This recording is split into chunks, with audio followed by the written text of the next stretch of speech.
playing neatly and putting away the bad ball for boundaries. So a far cry this from yesterday's glut of wickets, where Lancashire were bowled out for 113 and then Nottinghamshire bowled out for 202. So the match situation as we stand, Lancashire currently trailing by 47, a 42 without loss in their second innings. And the rain clouds at Lords seem to have dispersed for England's first test of the summer with New Zealand. There's been an inspection and play is due to start at 12:20. England have won the toss and chosen to bowl. BBC Radio Manchester, satellite weather with Diane Oxford. Best of the weather will definitely be around this morning. I think after lunch we'll start to see the cloud coming in from the south as a weather front comes toward us. Now it's bringing rain as far north as the Midlands, so we will cloud up and there could be a few spots of drizzly rain here and there to end the day. Top temperature this afternoon, same as yesterday, 18 Celsius. Have lunch with Allan Beswick. BBC Radio Manchester.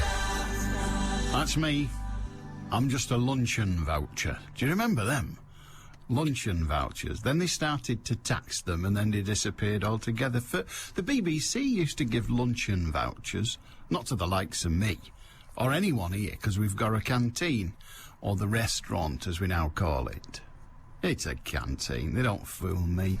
But they used to give luncheon vouchers to staff who were working in areas where there wasn't a canteen.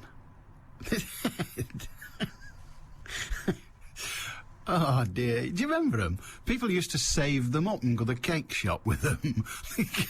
The cake shop round the corner used to accept them as full payment for things. So you'd save up your 15p luncheon voucher for about 3 months. And then you go and buy a box of eclairs. It sounds like a very sensible thought to me. Anyway, if you've something to say, then feel free.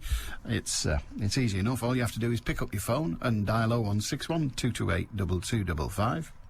You can email radiomanchester@bbc.co.uk and you can text on 07786 206 951. Albert in Lee says, I thought it couldn't get any more boring than the way Rangers played last night until I heard Gordon Brown being interviewed at breakfast time this morning. So Gordon Brown was boring. Well, perhaps being boring is part of the job. Yes. May you live in interesting times is one of the worst insults you can get from a Chinese person. 0161 228 2255. Pat in Whitefield. Hiya, Pat. Good morning, Alan. What can we do for you? Well, it was after listening to the press conference this morning on Heather's show that I felt I just had to... Hello? Yeah, I'm listening. Oh, sorry. I just had to endorse what had already been said about the politeness and courtesy of the Ranger fans. My friend and I got stranded. We were coming back from Brooklands and had to get off the metro at GMEX because they couldn't manipulate the trams through the city because of all the pedestrians.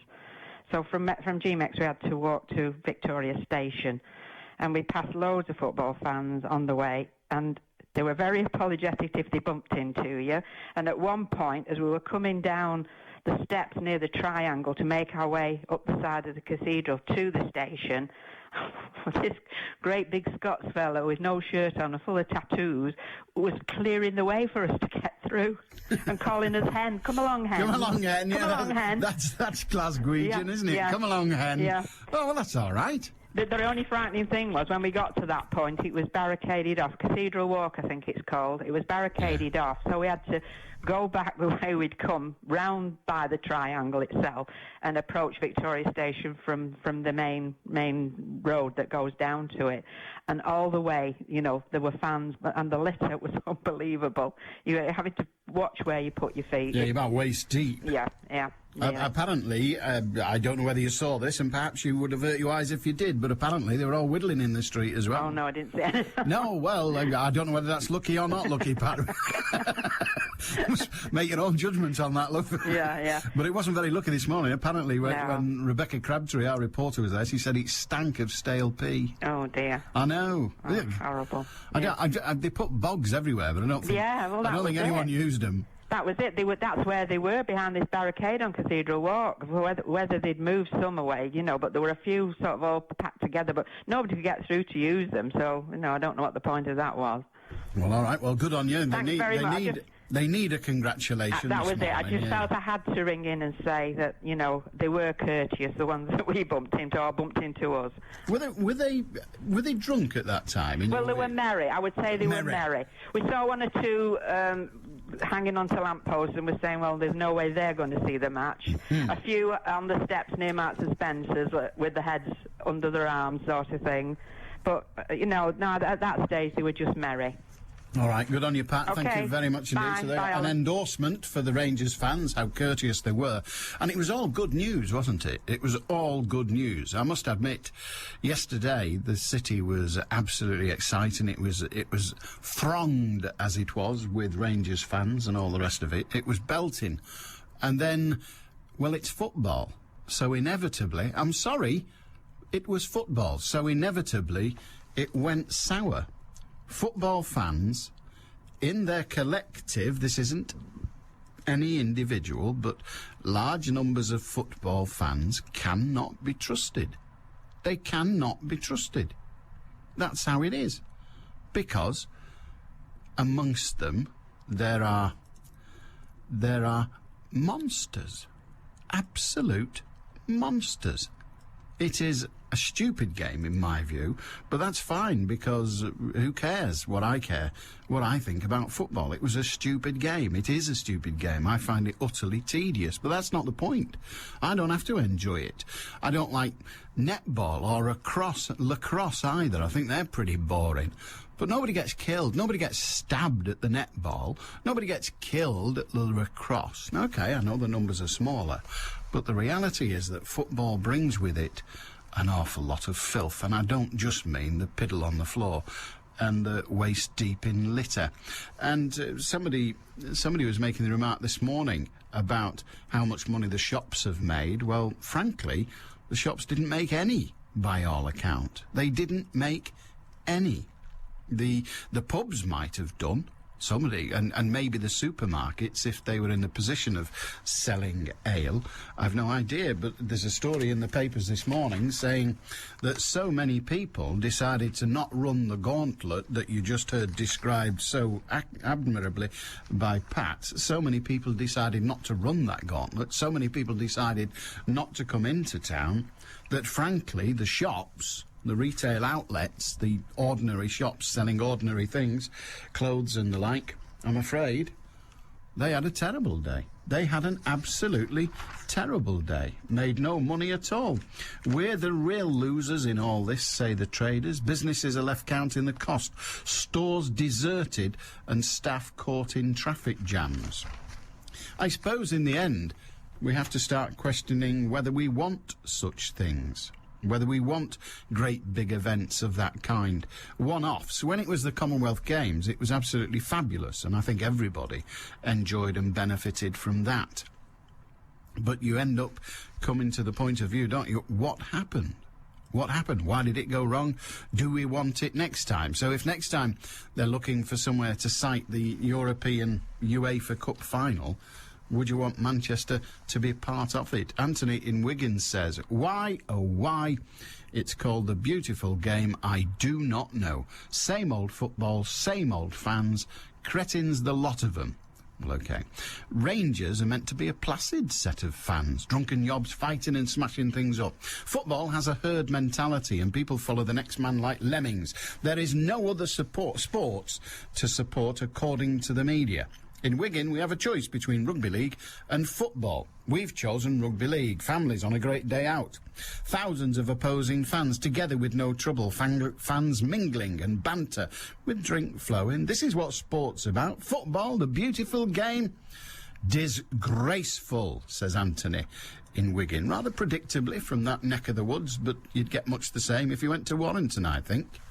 Your Sunday Morning Lion with Mike Shaft. Why is there this feeling then towards Israel by the Palestinians? Well, I mean, if I knew that, I'd be Prime Minister. Mike Shaft. Tell us about Sanctus One. Is it just a normal church, if such a thing exists? Sanctus One was established about 6 years ago now. It's a fresh expression of an emerging church. We try and reflect the culture of the city centre. We're very affirming. Our reflections are very much culturally engaged in what people are doing. Manchester's faith, spirit, and life's difficult questions with Mike Shaft. I think you get the idea, don't you? Sunday morning from 7 on BBC Radio Manchester. Ken in Swinton. Hi, Ken. Hi, Alan. What have you got for us? It's a few years ago now. I'm not a football man. I don't know anything about football. But my wife and I were in Piccadilly Station. We went upstairs into the bar. We sat there having a shandy. And a train came in and unloaded all its Scottish fans. And there were Celtic fans. And they came up to the bar and crowded. And they were all a lot of jovial people. And then there was 4 policemen with a bloke in charge of them. And this bloke in charge of the policemen, he was directing the 4 blokes where to go in the bar, looking at these fans. And the lads on the table that my wife and I had been very friendly with and talking, one of them got agitated because of the police presence. And I went across to the bloke in charge, the policeman, and I said to him, look, I'm Manchester born and bred, I live here. I'm not a football fan. I said, and these lads are, they've come to enjoy themselves, but you're aggravating them with your attitude. It was them that were stirring the lads into aggravation.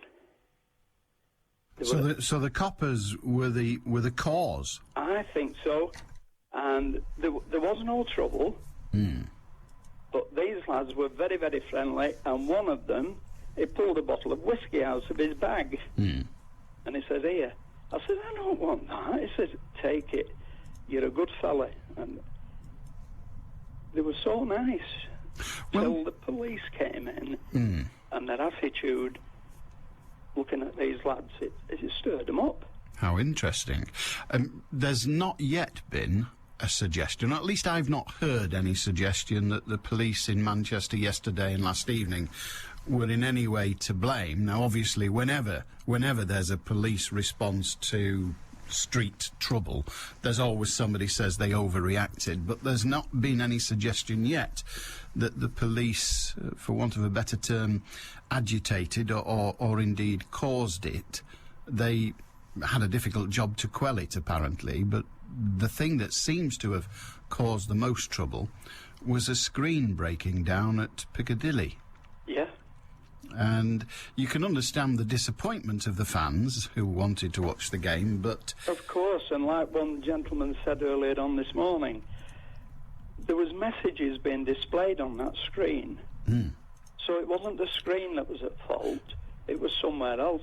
And in today's technology and the engineers that they should have or supposed to have, I can't see why the picture was lost. Well, working in the industry that I do, we do have an awful lot of engineers, we do have an awful lot of wonderful technology, but usually, when something goes wrong, it is something very, very, very simple.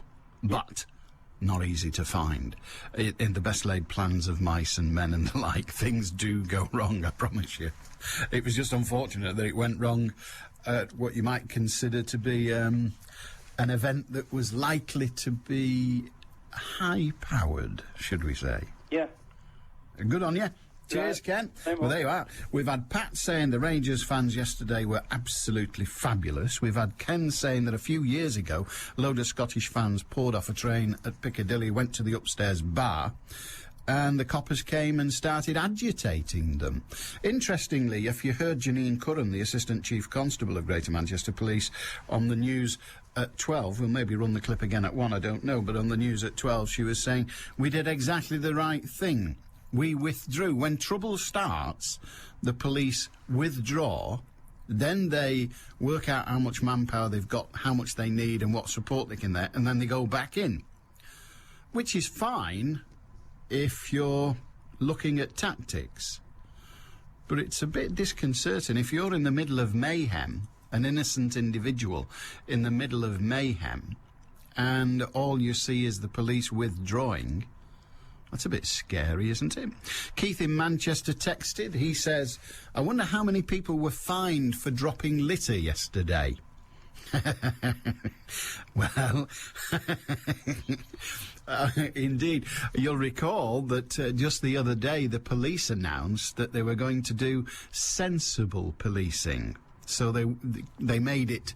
They implied strongly that people wouldn't be prosecuted for drinking on the street, which is an offence in Manchester, most of Manchester, dropping litter, which is an offence in all of Manchester, but they implied that there would not be prosecutions for that. Indeed, they would be sensible policing. I remember enjoying the terminology and saying, well, the fans have all gone now, so it's back to stupid policing then, because we had sensible policing for the fans and stupid policing for everybody else. BBC Radio Manchester. Headline News. Paramedics say last night was busier than New Year's Eve in Manchester city centre. They dealt with 52 assaults during trouble after the UEFA Cup final between Rangers and Zenit St Petersburg. 42 people were arrested.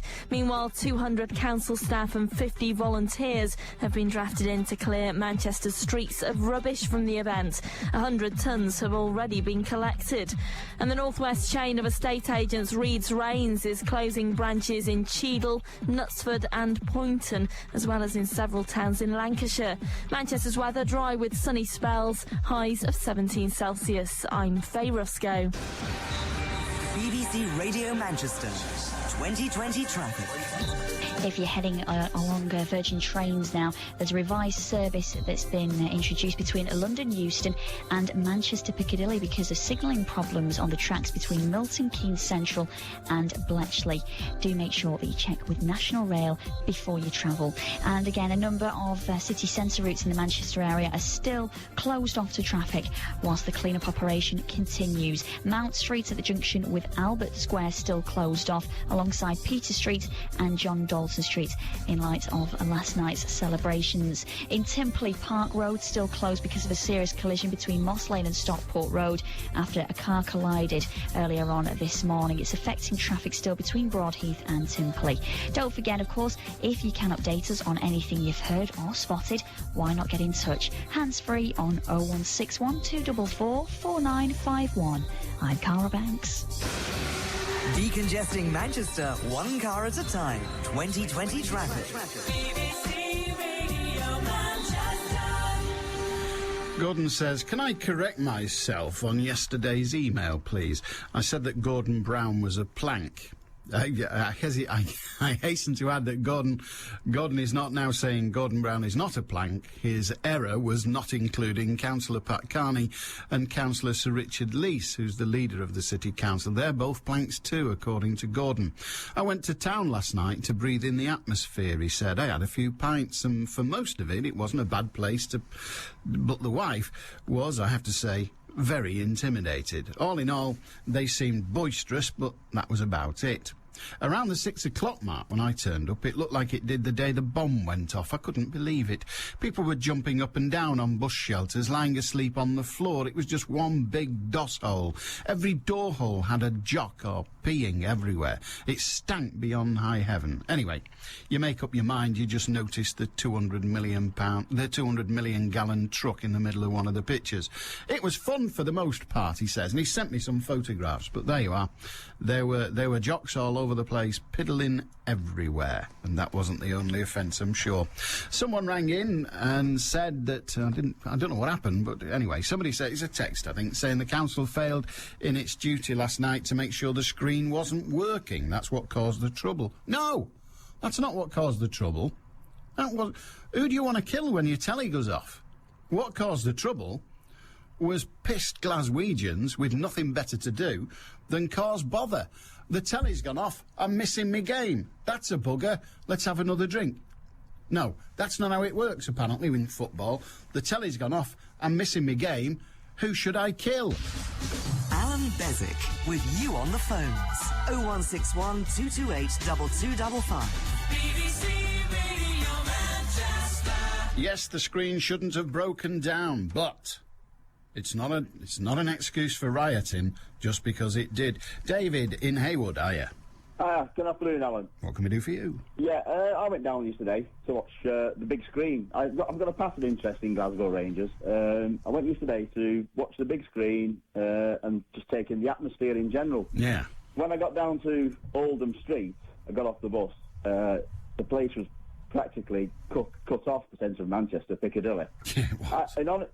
Honestly, I think the authorities completely underestimated the amount of people that was going to be there. I think there weren't enough police to start off with. Weren't enough council people picking up the rubbish. I mean, the rubbish was exacerbated by people giving away free copies of the Manchester Evening News, free copies of the Metro, not enough litter bins, just not enough organisation, Alan. I think, Richard Leak's got to take a long, hard look at himself. The facilities there were just not enough for so many people. And as far as these businesses not making enough money, I'm afraid, the fast food outlets, the pubs, Sainsbury's off licences, made a fortune. Well, yes, some shops did, but imagine if you were running a bookshop in Manchester. I don't suppose you were that busy yesterday, because whilst you went down to have a look, and I've got to tell you, I was tempted to go down and have a shufty myself, but the truth is, if you run just a non sort of comestibles outlet, you're going to do nothing, are you? You're going to do absolutely nothing. That's for a comment, Alan, but it's all swings and roundabouts, isn't it? Some people made a fortune, some people didn't make anything. I've seen various estimates, but yesterday's Evening News said £25 million was... well, that's what they're talking about. If you've got 100,000 people in the city and they each spend £100, you're looking at a lot of money. Yeah, exactly. Don't forget, you can't just blame the people of Glasgow. I think it was an international event, that, yesterday. I really do. There was people from all over the world there yesterday. And for the screen to go off around kick-off time, you can imagine the disappointment, can't you? If you come from Melbourne, Sydney, these sort of places to watch it, and you can imagine the disappointment. Well, yes, but what I don't understand is what it is in the psyche of some football fans that, we are disappointed, let's wreck the joint. Well, you're going to get that everywhere in society, I don't think you are. No, I don't think you are. Well, when people have had too much ale, that happens every night on a Saturday night in every city in the country, doesn't it? You're going to get people that's had too much ale, they can't take it, massive disappointment, the great weather yesterday as well. I think it all came together. All right. Good on you, David. Thank you very much indeed. Okay. David says the local authority need to look to their laurels. They need to look to their laurels. They missed out. Not the first to say it. Actually, having just tuned in, I'm not sure why you haven't mentioned this, and I apologise if it's already been mentioned, but on Radio Manchester at 6:30 last night, I heard the announcer ask Councillor Pat Carney about some trouble which they felt was just starting in Piccadilly, and Councillor Carney wasn't interested. He just kept repeating that they had a plan B, which would be to look at it at 7 o'clock, and he wouldn't be swayed from that time. Plan B appears to have been to take people to the Velodrome, to a large screen there. How the heck did he think they were going to do that? Also, why was Councillor Carney so arrogant that he couldn't listen to people who were actually in the city centre? Well, I suspect Pat Carney was in the city centre as well last night, so let's not condemn him for not being there. I suspect he was. Who do you blame for the trouble yesterday? In the end, surely you can only blame the people that kicked off. You can't blame anybody else, can you? How else can you? Who else can be to blame? Surely nobody but them. Shame on Manchester City Council. Terrible organisation. This is Rob G in Manchester. Terrible organisation. And to not have the screen working was disgusting. It ruined the atmosphere. It reflects terribly on Manchester. Lucy says, I live in an apartment in the city and nipped out just to see what the atmosphere was like. I was surprised it wasn't menacing in the slightest. Very, very busy and a bit unnerving that everyone was drunk. The worst thing is our city is trashed. It smells like a cesspit, broken glass and urine everywhere you step. And Tony, also in Manchester. I've just got back from Manchester after leaving and giving lift to people who were too scared to walk home. There are riot police everywhere. I think he must have written this last night. The residents weren't warned of this, and the streets are full of urine and sick. I was scared of running people over as they're lying drunk in the streets. It's a shambles. This should never be allowed to happen again. The clean-up will come out of our council tax as usual. Keep the Glasgow fans in Glasgow. Why are they here anyway? Well, I'm sure a football expert will explain to you how all that works, but frankly, it's...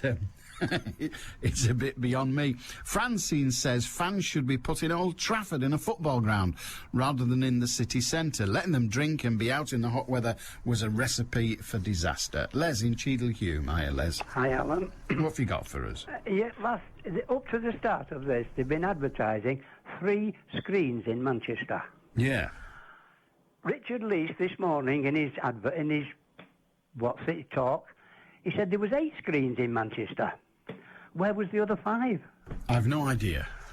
I thought there were 3. Well, he said there was 8. Right. Richard Leese said that this morning in his... Well, I didn't hear Sir Richard speaking. Well, I did. Well, no, I'm not questioning you. No. I'm only aware of 3. Perhaps somebody else can answer that question. Anybody listening, where were all the screens? One at Piccadilly.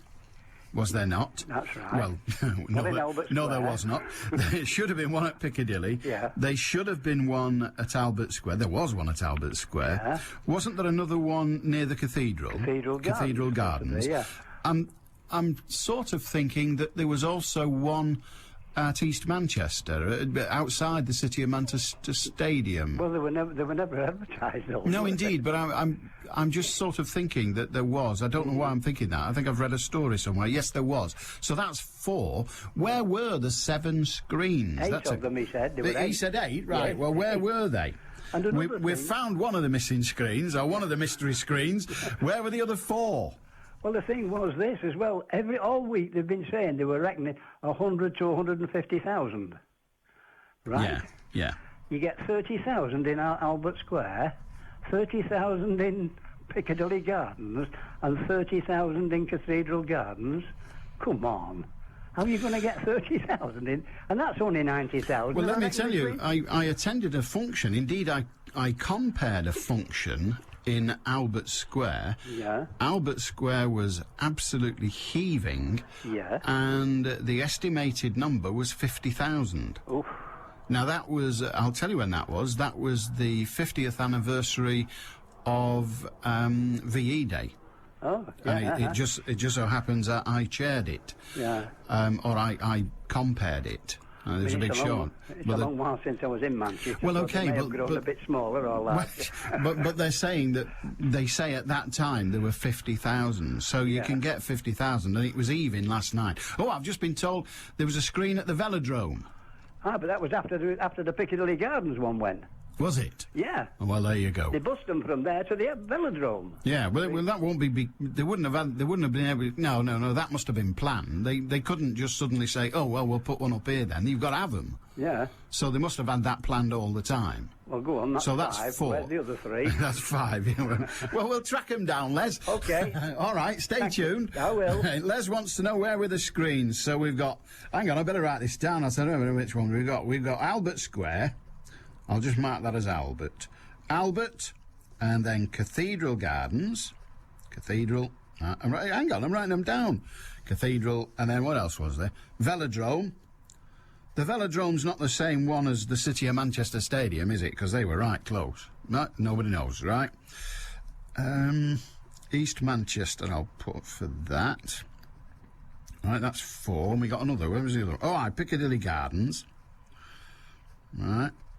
Any more? Where were the screens? Just for the hell of it, because Les is feeling robbed. Or conned, he's not sure which. George, you're not sure. Hi, George. Good afternoon, Alan. Good afternoon, sir. Well, first of all, I thought the match was rather boring, even though I watched it, but it didn't give me any sense of support, even though I'm from Glasgow. Oh, dear. But the reason I think the big screen in Piccadilly had failed, for want of a better word, I think that probably the electrical shorted out with all the urine. Somebody peed on the plug. That's what I reckon. Well, he'd pay for that, wouldn't he? Absolutely. There are some great photographs of it last night. I was just watching. There's one here of a picture of an aerial picture of Piccadilly Gardens, but presumably taken off the top of the hotel, but before the screens broke down. That's on the BBC Manchester website at the moment, and it looks fabulous. Looks absolutely... Looks like the Pope's visiting. I remember that, yeah. I remember that. But, you know, as we was talking earlier before, let's just say the estimated amount of people there were 100,000. And it was, 52 arrests. It's not bad, is it? That's quite a very, very low percentage, you know? I feel that's a very, very low percentage. And you're also going to get that hooligan element at any football match, whether it be Man United, Man City, any football ground where there's going to be a good crowd, you know? You can't screen... It's not possible to screen 100,000 But hang on a minute. Yeah. We get, every other Saturday in Manchester, we get 75,000 people at Manchester United's ground. Now, if we do the mathematics and start raking that figure backwards, that's 3/4. 3/4 of 52 is 30-odd, isn't it? Well, it's about 40, 41, I think. And we don't get 41 arrests every other Saturday for Manchester United, do we? And we don't get somebody stabbed. Well, that was true. That was a Russian fan who got stabbed. It's irrelevant. Well, it doesn't matter. He's dead's dead. Yes. He's not dead, is he? No. No. Thank Christ for that. I wouldn't wish that at all. But as I said, I thought, watching the news yesterday and the clips that I was watching via the television here, was I thought, for the best part, they were well behaved. What was wrong was there was too much alcohol freely available at cut-rate prices. There was one major store was actually selling it in the foyer, you know? Two cases for, 17 quid or something? You know, if that's not going to encourage them, I don't know what is. Well, it ought not to encourage them, but yes, it certainly has a bearing, doesn't it? Indeed so, yeah. I don't know how we prevent that. I know that the Asda, because it was mentioned yesterday. I know that the name. Well, no, I'm just talking about this particular Asda. The Asda in East Manchester, a huge place, was asked by the police not to sell alcohol to people wearing football shirts and the like, and apparently implemented that policy, agreed with that and implemented it. So they did their bit. But I had a big row with a bloke at the end of the programme yesterday about businesses. And at the end of the day, a business's job is to get as much money as they can. They're not there for anything else. Everything. No, they're not social workers. And that's what they're for, and that's what they did. And they knew when they were flogging cases of booze to already half-drunk Scots people, or English people, or Germans, they knew that they'd pour that down their neck, and the next thing you know, there'll be a Barney. But they think, well, it's a Barney, it'll be somewhere else, and I've got the money in the bank. Well, so why do I care? Yes, well, interesting enough, I was listening to a news bulletin earlier this morning from the Glaswegian fans, that when the police went in with batons, they actually smacked a young girl with a baton. I don't suppose she was drunk. I mean, I didn't get a rage, but I was just told she was a wee lassie, you know, a young girl. You know, she got whacked by a baton. Well, it happens. I don't know. I mean, we've got people in custody at the moment in the country for 17-year-olds for stabbing other people to death. So a smack on the head for a youngster may well be what the youngster deserved. I don't know. I wasn't there. Depending on the age, of course. You know? Well, it doesn't depend on the age. No, depending on what they were doing then. Oh, well, it definitely depends on what they were doing. I don't think we should allow the young to get away with things that we wouldn't let others get away with, except perhaps spelling badly and mispronouncing place names. Or drinking in the street, or dropping litter. Most certainly not. Urinating in the street. Most certainly not. You know. But that's what happens. And another for the Mancunians? The answer to that, George, the answer to that question is a very emphatic yes. And it was designed that way. The Greater Manchester Police announced beforehand that, and I do like the phrase, I intend to continue using it, we will have sensible policing, which means not arresting people for dropping litter. Terry Christian, as I speak, is sitting there saying, well, what happened to me then?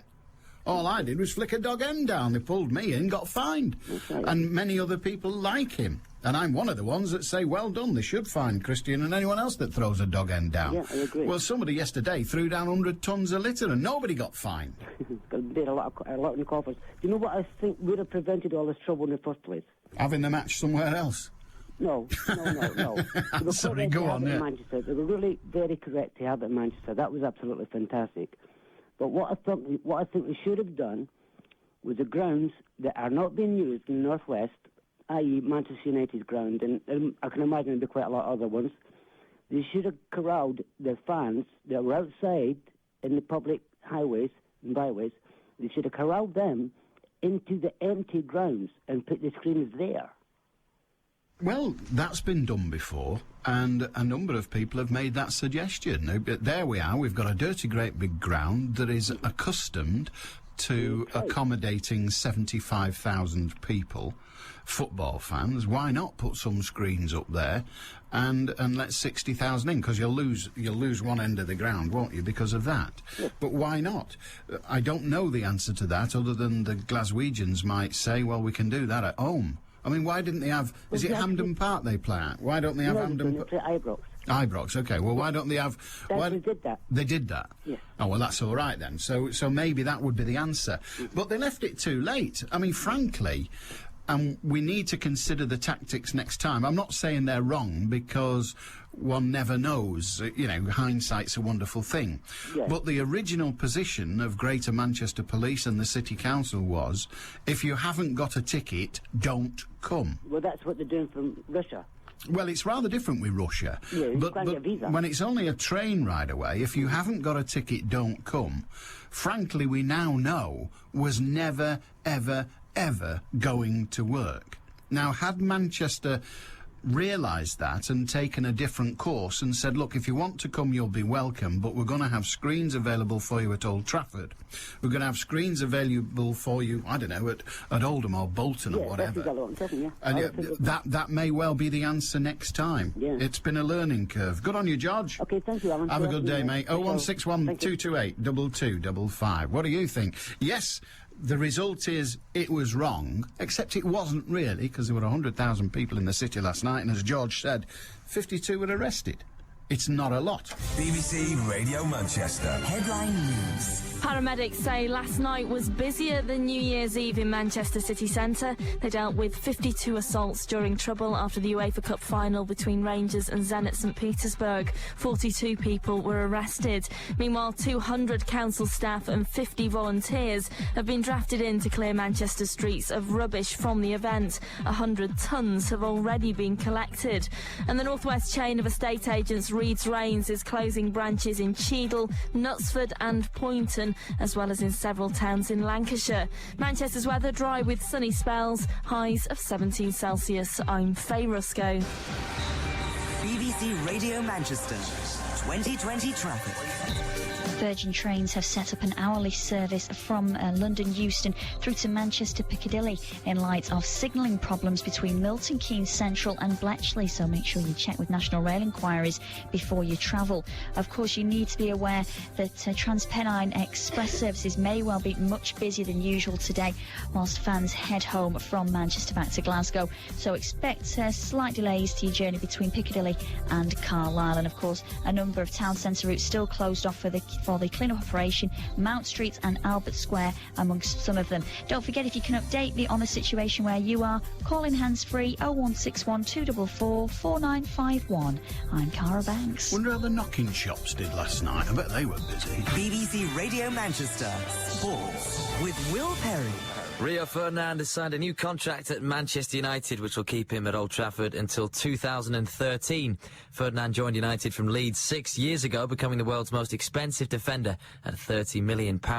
Reds boss Sir Alex Ferguson says he's delighted he's finally put pen to paper.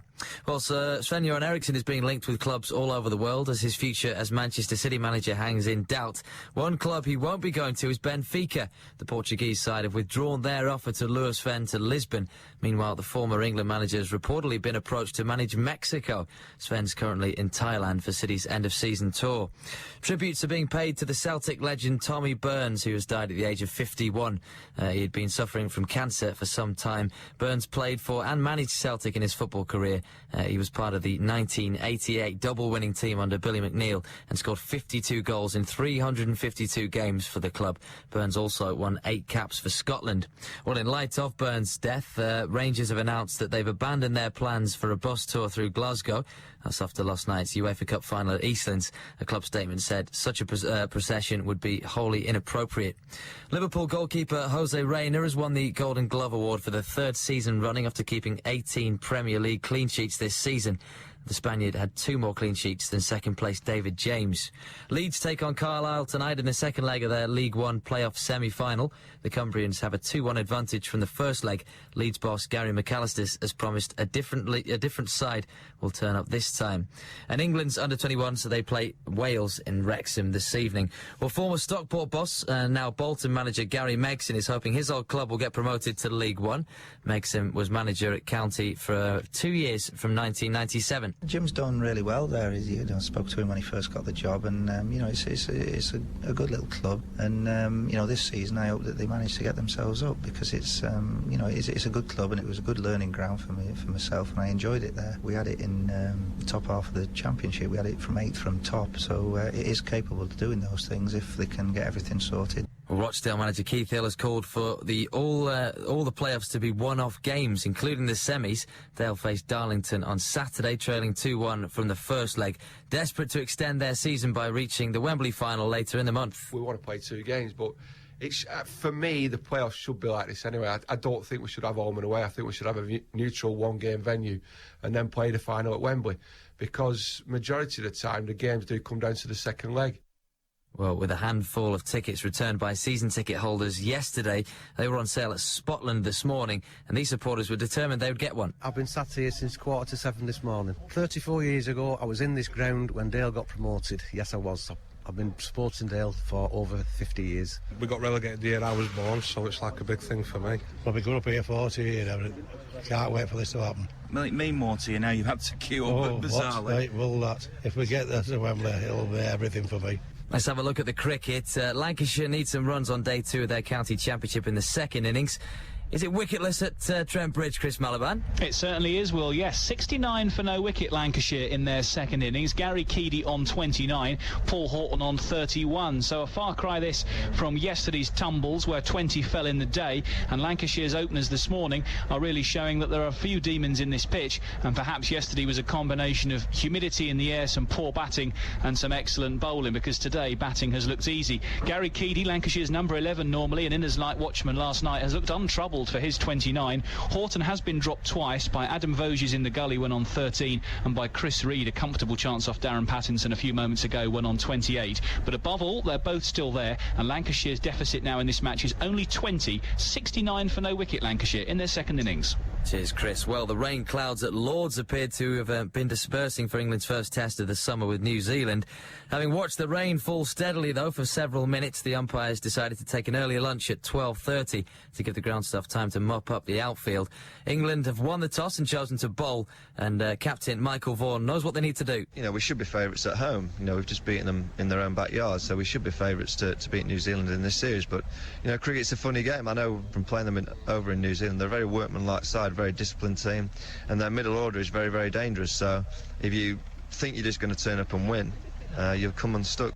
In tennis, Andy Murray's 21st birthday present is a third-round tie with Rafael Nadal and the Hamburg Masters today. That's after a straight-sets victory over Gilles Simon. From 7 o'clock this evening, Manchester Sports comes live from the Willows as we bring you full match commentary on Salford against Celtic Crusaders in National League One. Plus, Phil Kinsella and Trevor Hunt will be speaking to new Lee boss Neil Kelly, Warrington boss Paul Cullen, and Daniel Anderson and Tony Colquitt from St Helens.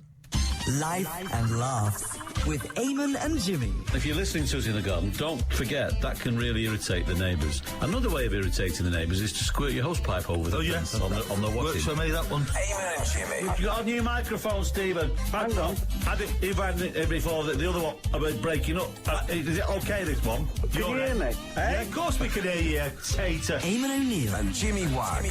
But we've been talking about things that annoy you. Have you got something that really makes you mad? No. No? You two.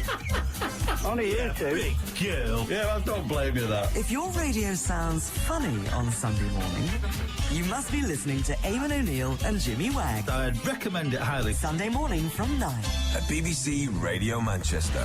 Scotland's First Minister Alex Salmond called today for a wide-ranging inquiry into last night's clashes in Manchester and denounced the behaviour of a small minority of fans as completely unacceptable. He was speaking at the First Minister's Questions, where Labour leader Wendy Alexander called for an inquiry by Greater Manchester Police, Manchester City Council, Glasgow City Council, Strathclyde Police and Rangers Security. Mr Stammen told MSPs the council have announced an inquiry this morning. I understand that initially, at least, it's quite limited in its scope, looking in particular to the circumstances of the equipment breakdown. I'd think that the inquiry should be wider in its scope. There are a number of other specific aspects to inquire into. And then went blathering on about giving full support and all the other tripe. Caroline in Bury, hiya. Afternoon, Alan. Good afternoon, ma'am. What can we do for you? First off, I just wanted to say, right, I'm a really proud Mancunian, and yesterday my husband's a black cab driver, and he ferried loads of really polite, really well-behaved Rangers supporters about the city, and he had no problems whatsoever with them. But what I can't figure out is we've got these really clever people, so-called clever people in the town hall who are supposed to plan for all these big events, right? We're supposed to be an international city, nearly a 24-hour city now. And what I can't figure out is why didn't they farm out some of these events to the big parks, like Eaton Park, Withenshaw Park, instead of having everybody congregating in the city centre, where more than likely they were going to have a load of trouble because there was just so many people packed into small spaces. I mean, it just makes us look like we couldn't organise a you-know-what up in a brewery. Honest to God, it really does. Yeah, and it really was a you-know-what up, wasn't it? The whole thing was a you-know-what up. Do you think they would go? Do you think if when the Rangers fans arrived in Manchester, we gave them a little map and said, there you are, go to Eaton Park, do you think they'd have gone? I think so, yeah. Because, I think if you had proper people like we did when we had the Commonwealth Games, where it was organised and you had people that were directing people onwards from one place to another, proper routes of transport that could have took these people from the train stations, coach stations, whatever, up to Eaton Park, out to Withenshaw Park. I think more than likely we would have been able to spread the amount of money that was spent as well out of far-reaching areas as well, instead of it all just being in the centre of Manchester. I mean, if I thought that would work, I would say it was a cracking idea. I'm not sure the fans would have gone out of the city. I think they would have stayed in the city, because I think what they're doing is they're coming to the city to watch a match. Now, OK, they knew they weren't going to get tickets, but I don't think they'd be prepared to be bussed out 3 or 4 miles away, to be honest. I think it depends on, I think you would have got the ardent few that would have said, no, we're sticking here, this is where we came, we wanted the atmosphere from the city centre. And then I think you would have got the other ones that would have said, no, all right, fair enough, we've got all the... I mean, I went to Bolton yesterday, and there was fans, Rangers fans wandering around Bolton yesterday. So it's not to be said that these people wouldn't have gone out, because they'd already, I mean, a lot of them were already sleeping miles and miles out of the city centre anyway. So what's to say that they wouldn't have stayed out of the city centre? It's a good point, Caroline. It's a good point indeed. Thank you. I'm glad your husband enjoyed it. I hope he made a few, Bob. He did. I can hear it in your voice. Well, he must have made a lot if he's told you about it. He did. All right, thank you. There you are. So, black cab driver telling us, Caroline obviously isn't, but her husband is. Black cab driver said he had loads of Rangers fans in his car yesterday, and they were fabulous. And they were polite, and by the sound of it, gave quite good tips. But what do you think? Is that the way forward for next time? It will happen again. We are, despite Caroline's slight reservation about it, we are an international city, and we have to, as an international city, be prepared to enjoy or endure international events. And, OK, just think about it. If that screen hadn't have broken down, and I'm not pointing any fingers, but if that screen hadn't have broken down, yes, we'd have still been waist-deep in litter. Yes, the place would have still stank of pee. But for 20 million quid... I think for 20 million quid, I'd let you wee on me, not near me. Dave in Ashton in Makerfield. Hiya, Dave. How you doing, Alan? I'm doing all right. I want to talk about double standards of these councillors. Go on. Right. Wigan Reporter, local rag round our way. The other week, ran a story on the front page, all these 13, 14, 15-year-old kids marauding through the park, throwing the cans everywhere. Now, don't get me wrong, I drink, pretty regularly, but, I'm not coming on here as a, anti-drink kind of guy, but it ran this story about these kids going round the park, throwing the litter, throwing this, throwing that, you know, and like it was a big sweep up every Saturday morning. This is actually in Makerfield, right, on one of the local playing fields. And this was a story on the front page of the Wigan Reporter. 4 pages in, the same newspaper ran a big advert. Now they for a local off licence, which headline to get people going in was, "Come to our shop. Our ale is cheaper than pop." Come to our shop, our ale is cheaper than pop. I don't know whether you can accuse the councillors of double standard on that occasion. Oh no, but it was on it. No, but yeah, fair enough. But it's the media, everything in general. You know what I mean? It's just Wigan Council go on about, like, you know, the kids, they're drinking too much, but, you know, they don't do anything about it. What can they do? What would you have them do? How do you stop youngsters getting drink? Well, you make it illegal. We've done that. Yeah. You have people going round and test buying. You get young people going round and test buying on behalf of the Trading Standards Department. We've done that. I don't know the answers, mate. I don't know the answers. Yeah, it's fair. I'm 37 and I'm constantly getting more disillusioned by the media, by the way that, you know, these councillors come on, but yeah, they'll it's just the way that... Did you ever get drink before the age of 18? Did you ever go on an offie? Yeah, exactly, but I'll tell you something, mate. What? This is what I told my dad the other week. I said, yeah, I did get somebody to go in a shop with us, but, you know, it was in fear. We were down some back street, you know, like scared stiff of being seen by the police, by our parents, you know, remember, I'm only 37. You know, I left school in 87. So what's changed then? They're no longer scared of getting caught. They're no longer scared. Go on. 6'2", black guy, right? About last year, I'm jogging up the main drag in Ashton, the A49.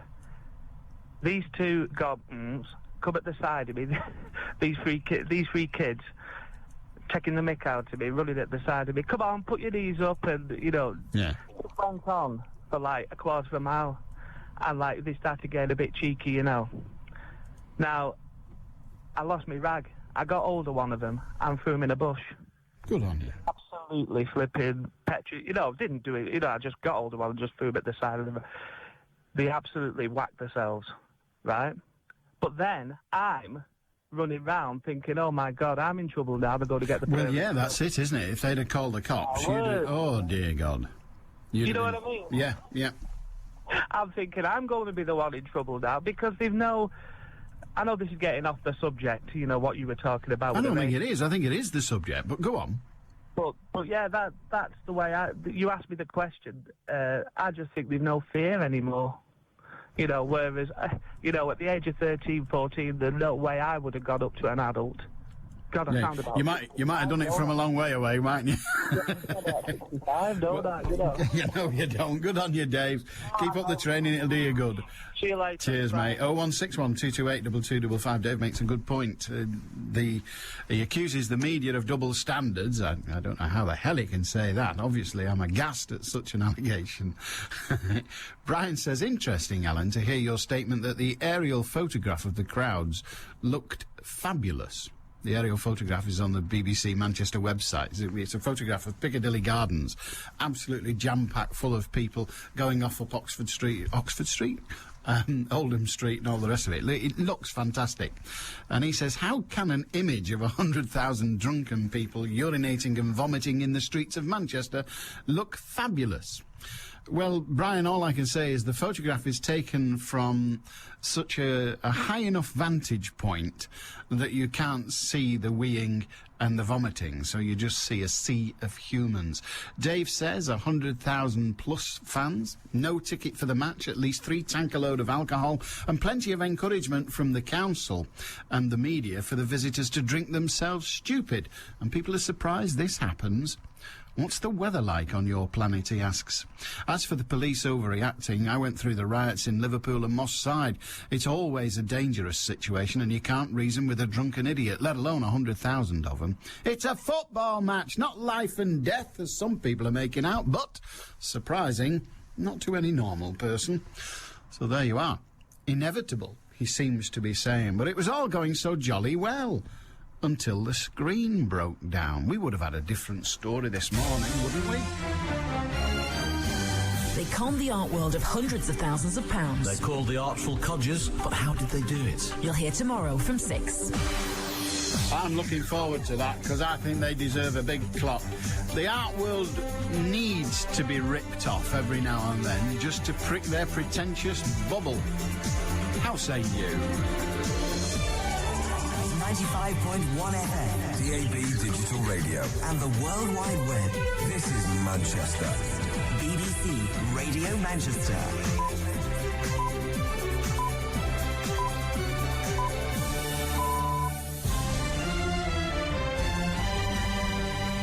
At 1 o'clock, the council launch a full inquiry after football riots in Manchester last night, and a Cheshire prison rights campaigner has been found dead near her daughter's grave.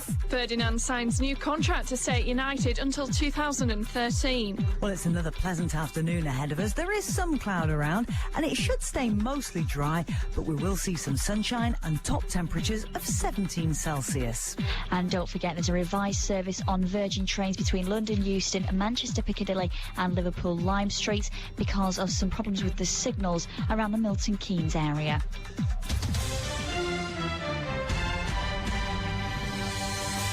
Good afternoon, I'm Faye Rusco. Manchester City Council leader Sir Richard Leese has laid the blame for last night's trouble in the city centre squarely at the feet of a minority of Scottish fans. He said the influx of between 100 and 150,000 Rangers fans was the largest ever movement of people for such an event.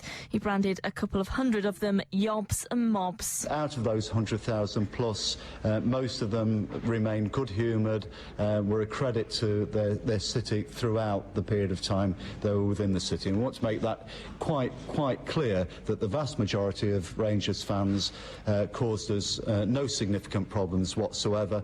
So the council's to launch a full inquiry into the clashes between Rangers fans and police. 42 people were arrested. People who were in Manchester last night put some of the blame for what happened on the organisers. I went to Germany a couple of years ago to watch a World Cup out in Germany, and the organisation of the fan zones was far superior to the organisation in Manchester.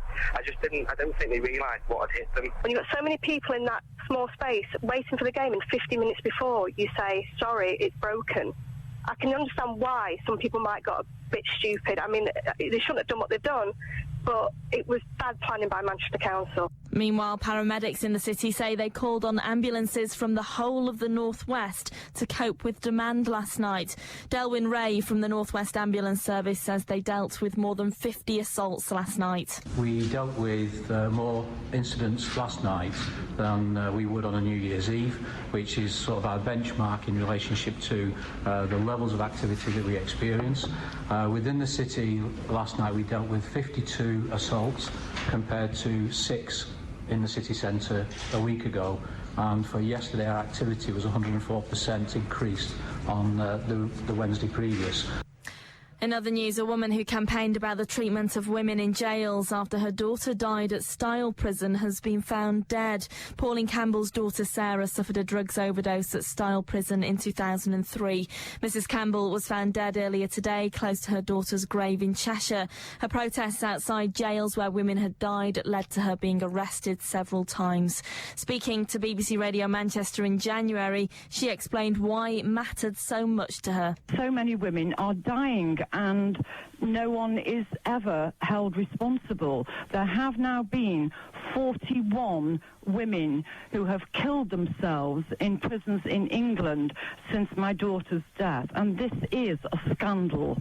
The Northwest chain of estate agents Reeds Rains is closing branches in Cheadle, Knutsford and Poynton, as well as in several towns in Lancashire. They say they'll honour deals currently underway and are talking to staff about their jobs.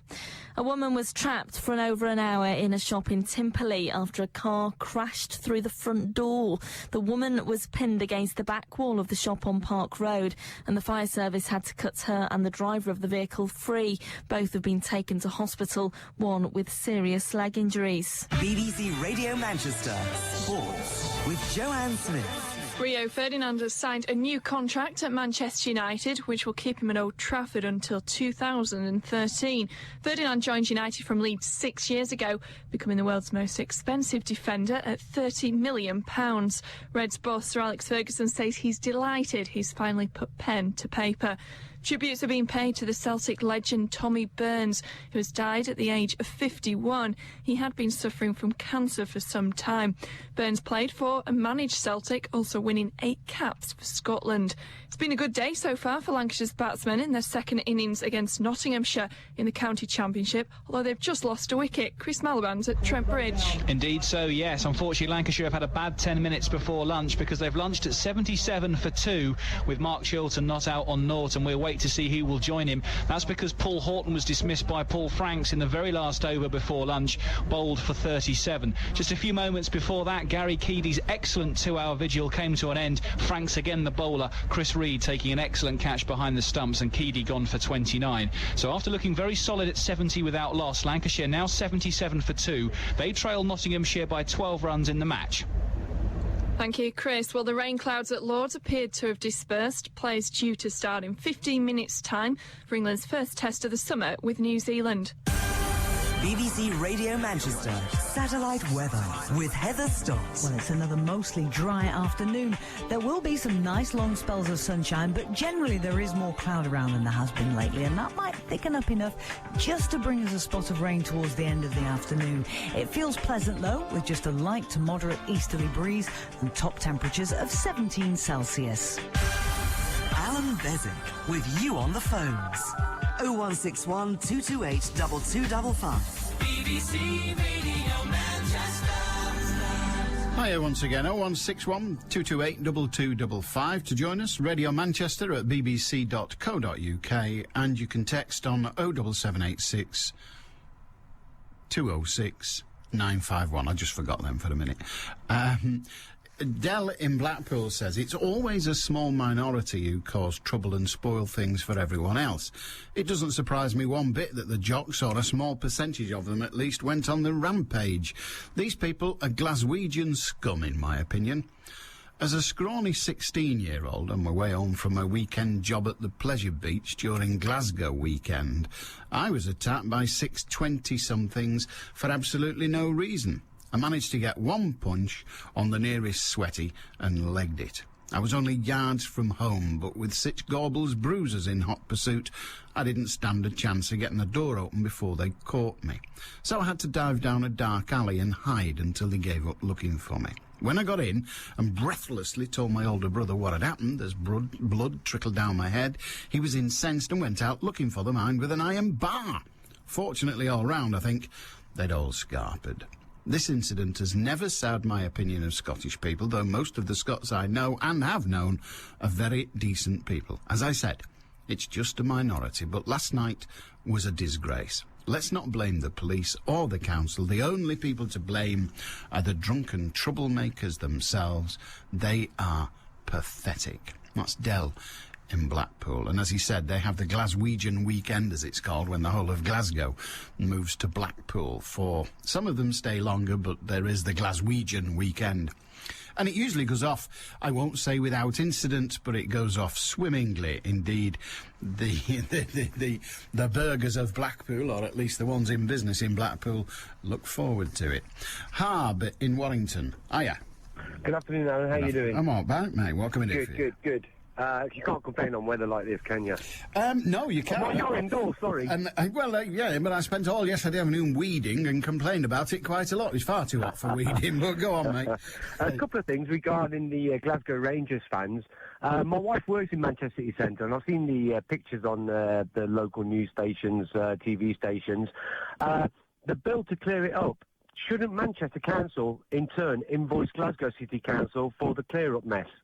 Or the cost of clearing it up? It would be an interesting precedent to set, because given the number of fans that leave Manchester every weekend and go to football matches elsewhere, perhaps we'll end up getting bigger bills than the ones we're sending out. Right. It's just that my wife went there. She said it's about a foot deep in rubbish. Yeah, it is. Broken glass everywhere, shattered glass everywhere.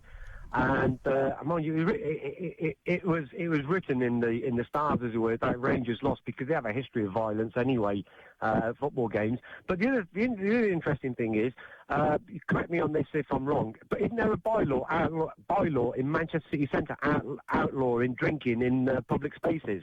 But yet they made an exception for this. They did. They called it, I'm back with my phrase, they called it sensible policing. Well, didn't they also say, somebody was quoted on teletext saying a Manchester City Council spokesman apparently has said stopping Glasgow Rangers fans, stopping them drinking will be like stopping them breathing. Well, why is it different for them and different for us when I come into Manchester City Centre? I don't know the answer to that. I am one of those people who thinks that in the main we ought to treat our subjects, the people who live in this country, as adults, and I find it utterly frustrating that you can't sit outside a restaurant in Manchester. I mean, there are certain areas where they've got a corralled space, but you can't sit outside a general restaurant in Manchester and have a glass of wine with your meal. I know. I just find the whole thing utterly stupid and immature. But yet, nearly 200,000 Glasgow Rangers fans were at the same time. Should everything have been served in plastic containers instead of glass? Well, perhaps it should have been served in plastic containers, and perhaps it should have been Vimto. Because that's what we'd all have to sub. You're welcome to come, but if you want it to feel like home, you can have Earn Brew, but otherwise you're getting Vimto. If you don't like that, piss off home. Exactly, that's the point I'm making. I know you are. As law-abiding citizens, when we walk around Manchester City Centre, soft drinks and hot drinks and beverages, that's all we're limited to. Well, let me tell you the thinking behind it, and I'm sure the City Council will deny this, but you're saying it, and I know what you're saying. You're saying that the reason they didn't say, do not come to Manchester... Well, first of all, they said, don't come to Manchester without a ticket. Then they realised that Glasgow Rangers fans were going to come to Manchester. If we didn't put television on them, they would wreck the joint. The City Council was scared, and that's not a bad thing. The City Council was scared that if they didn't provide the big screens, the Glaswegians would wreck the place. And then they decided, well, we better tell them not to drink. Oh, no, if we tell them not to drink, they'll wreck the place. So basically, we have kowtowed under the fear of abject violence. Exactly. That's what we've done. We have surrendered. And now we're suffering the consequences. Well, I don't know that we're suffering that much, to be honest. No, I meant the clear up and the cost. It's just a bit of hoovering, you know. All right, have a good day. But that's what's happened. The council have realised that you either give them what they want, or they'll wreck the joint. That's what's gone on. The original position of Manchester City Council was, don't come if you've not got a ticket, we don't need you here, stay at home, watch it on the telly. Then it became obvious that people were coming, so then it's, oh, blimey, well, we better give them something to do, or they will destroy the place. So we'll give them screens, and the evidence is one of the screens went down, they did destroy the place. And then it's just, let's suspend the litter laws, because they don't really matter. Everybody knows the litter laws are just silly. Let's suspend the drinking in the street laws. Everybody knows they're silly. No, they're not silly. Those are the laws that our council thinks we should have. And they're prepared to lock people up. They're prepared to fine people. Like the little old lady with the little old lady with the fish finger the other day, the pie, Terry Christian with his dog end. That is what they do. And then you get 100,000 of them. Well, let's not bother then. Better part of valour. Some people call it cowardice, others call it wisdom. You make your own mind up. We're going to talk to Dave in a minute. Mornings sound better with Eamon O'Neill and Diane Oxford. Eamon and Diane. Why are you going to have to drink 8 glasses of water? Cool. Why don't you just wear a string vest? Like Stan Ogden used to. You can just sit there with your legs apart in your string vest. It's nothing I haven't seen before, trust me. I'm a married woman. Eamon and Diane and you. So how did you feel when you look out of your window from your apartment and you see this going on where you live? Well, I was actually on my balcony and my partner come out and she was terrified. She run downstairs to make sure the apartment doors were shut and everything. Couldn't believe it. I've never seen anything like it before. The Station with Eamon and Diane for breakfast. It's such a letdown, isn't it? Back tomorrow morning from 6 at BBC Radio Manchester. 0161 228 2255 or Radio Manchester at bbc.co.uk and or Text 07786 206 951. Mike says he's still fuming with the council. His daughter, who's just turned 17 and works in the centre of town, had to walk 4 miles home because she couldn't get a bus or tram. She had to walk past all the fans, and he thinks, well, it was about making money, so the council's happy. Dave in Radcliffe. Hiya, Dave. Hello, Alan. What have you got? Rangers fans. Go on. I agree with that woman that was from Bury that turned around and said that they should have had the screens in the park. If they'd have found out that, if they'd have known that there was no screens being in Manchester, they wouldn't have gone. They wanted to see it on screens. And I think it's the council's fault personally, because all they wanted was money in the pockets. Well, you see, I mean, I'm all in favour of criticising the council. I think I see it as part of my fundamental reason for being. But you actually said two things there that are wrong. And I'll tell you the first one. When you said if they'd have made it known there will be no screens, they wouldn't have come. Well, the local authority did make it known that there will be no screens. The BBC were told, in no uncertain terms, that the screen on the side of the triangle, don't put the match on that, we were told. It was announced that there would be no screens, and it was announced in Glasgow that if you haven't got a ticket, you shouldn't come, because there won't be any screens or out like that. And they had to change their mind, because they learned that the people were coming anyway. So to say, if there were no screens, they wouldn't come, is the exact opposite of the truth. I don't think so, Alan. Well, let's go on the evidence. That's what happened. Why would they come? They ran scared. Because they're thick. Well, look. The council ran scared. Dave, you're possibly correct in that, but what we cannot escape is one particular fact, and that is that the first position was, do not come if you haven't got a ticket, there will be no screens.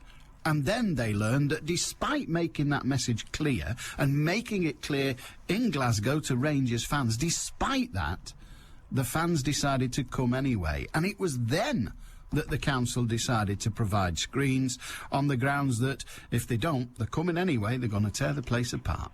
They did do.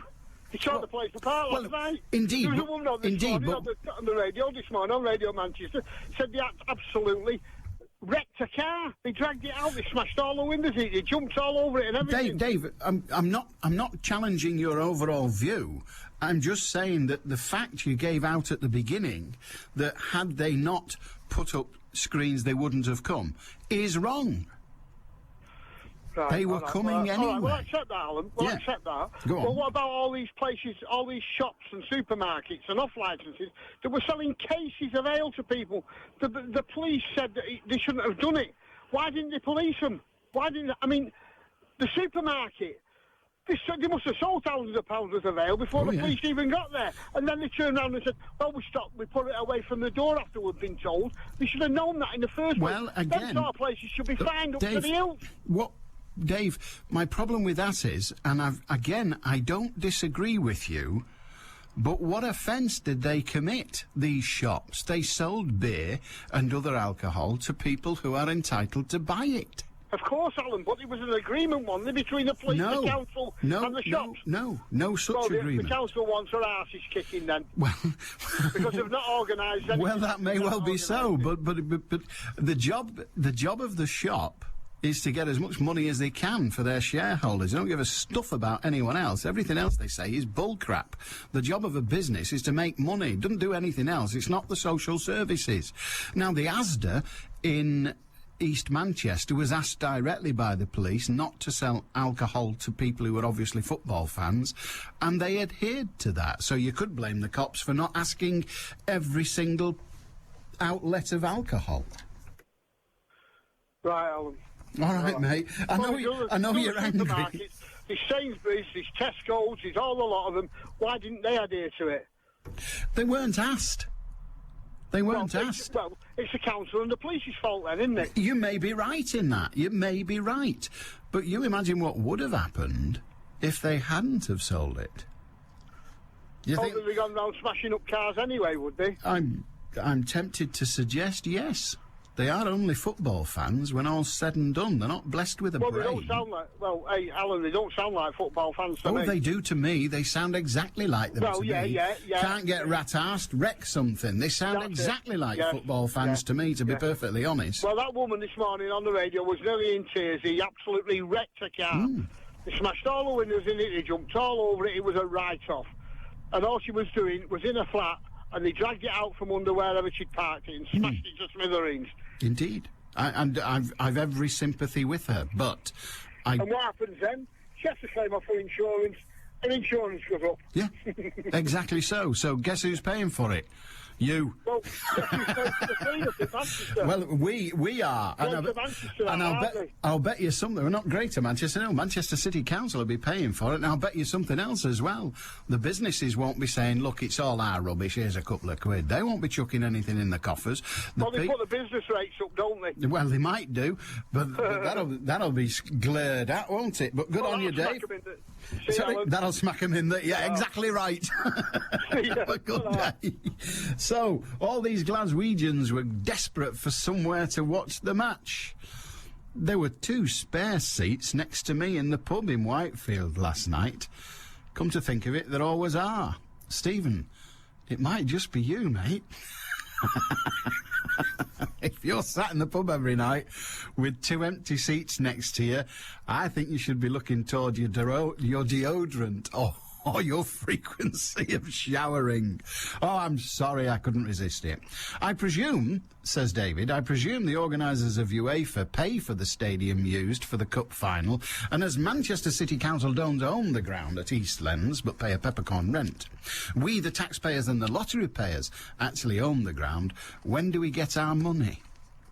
David, you make a very good point, because I don't know the rules, but I know that within the contract for Manchester City to occupy the City of Manchester Stadium, the contract about the division of revenue in matters related to Manchester City football games, they're entitled to use it within the contract, as it were. There's no charge for that other than the normal peppercorn rent as you describe it.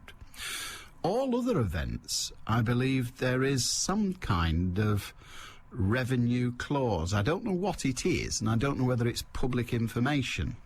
But I seem to remember at the outset, when City Council and Manchester City Football Club were doing the deal, that there are certain things, there are certain obligations on the City, Manchester City Football Club, certain obligations on them to do community work, for example, which, to be fair, they were doing anyway.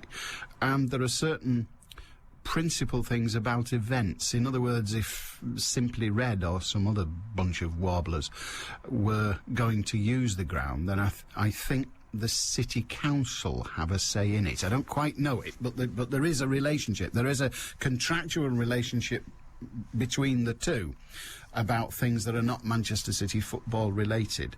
But perhaps others will know. If you do know, let us all know. We'll share it. BBC Radio Manchester. Headline News. Gordon Brown's condemning the violence which flared in Manchester after the UEFA Cup final between Rangers and Zenit St Petersburg. One Russian supporter was stabbed, 42 people were arrested and 15 police officers were injured. Pauline Campbell, the woman who campaigned about the treatment of women in jails after her daughter died at Style Prison, has been found dead. And ministers have promised to meet local MPs to discuss the funding crisis facing the radio telescope at Jodrell Bank. Manchester's weather dry with sunny spells, highs of 17 Celsius. I'm Faye Rusco. BBC Radio Manchester 2020 traffic. If you're travelling along the M62 heading away from Manchester, the inside lane of the 3 is closed because of a lorry fire between 22 Rushworth Moor and 23 Huddersfield. And don't forget, it's 1 train an hour on Virgin trains between London Euston and Piccadilly because of signalling problems. Any further problems, the number to dial hands-free 0161 244 4951. I'm Cara Banks. Helping Manchester, help Manchester. BBC Radio Manchester Interaction with Linda Kay. I had an arranged marriage in Pakistan. Once I was over here, it was the same thing. It was continual violence over and over. It eventually got to the point when I was pregnant and he beat me up, and I thought, I can't let the kids grow up like this. I chose to leave and I moved into a refuge and got rehoused. Domestic violence is often a crime that's hidden away. And in the Asian community, the stigma means it can be even harder to speak out. Saheli Asian Women's Refuge is a lifeline for women with nowhere else to turn. And if you're an Asian woman who'd you'd like to help these families, you can volunteer with their support group. Rubina Khan. Every day it's a different topic within the group, and these volunteers would be expected to get involved in organizing the day. It's talking to the women and sitting and organizing the event and the lunch activity. Saheli do a lot of work in empowering the woman while she's at the refuge. Any Asian woman who believes in what we do can help us. If you'd like to volunteer, Saheli will give you full training and pay your expenses. Call Interaction to find out more. 0161 244 4321. BBC Radio Manchester Interaction with CSV Broadcast. 0161 244 4321. BBC Radio Manchester. We've just heard, indeed we've been hearing all morning, the tragic news that Pauline Campbell has been found dead after her daughter Sarah suffered a drugs overdose at Style Prison in 2003. Mrs Campbell was found dead earlier today close to her daughter's grave in Cheshire, and that is indeed tragic news.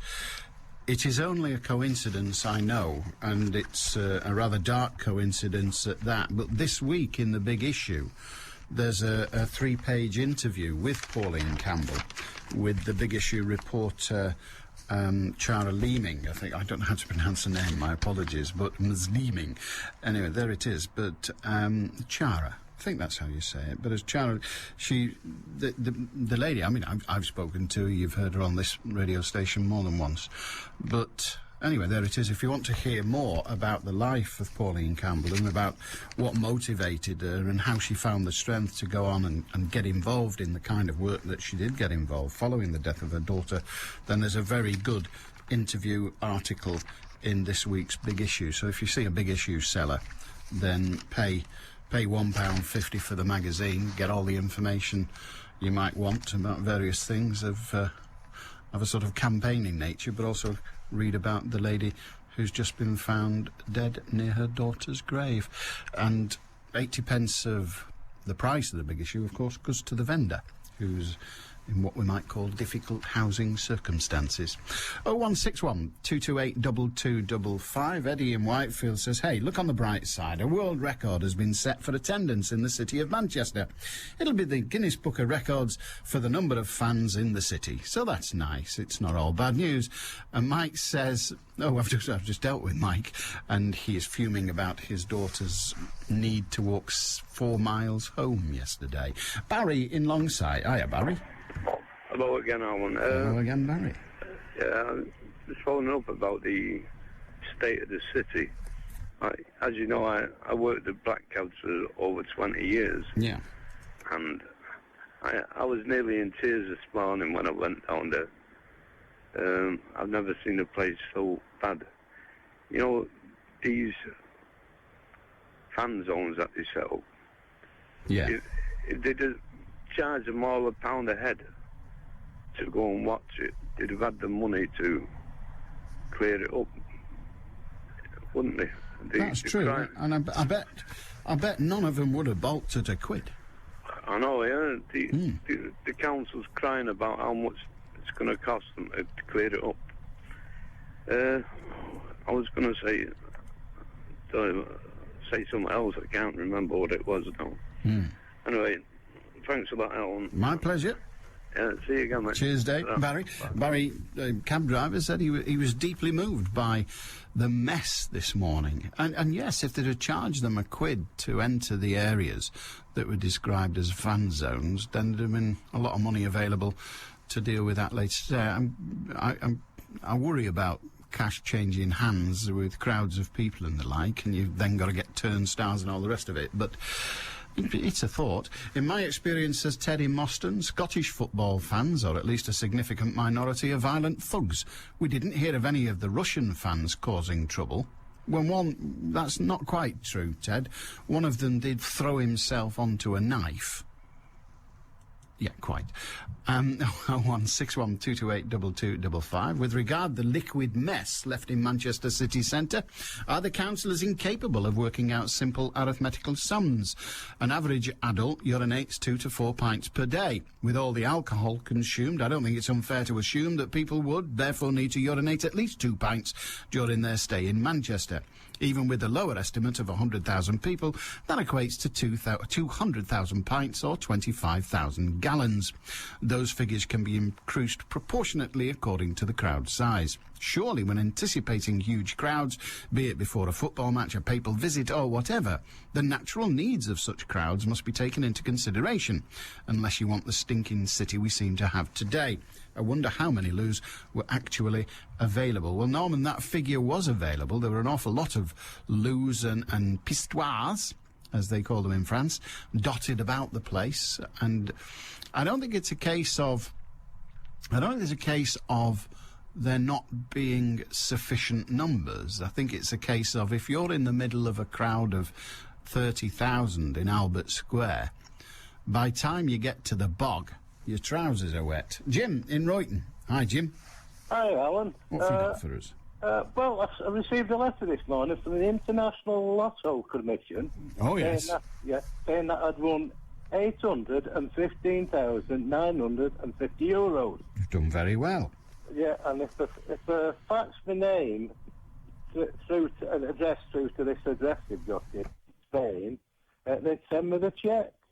Yeah, jolly good. But I can't understand how I come to win something I've not even entered into. Well, you're on the right track with that thought process, let me tell you.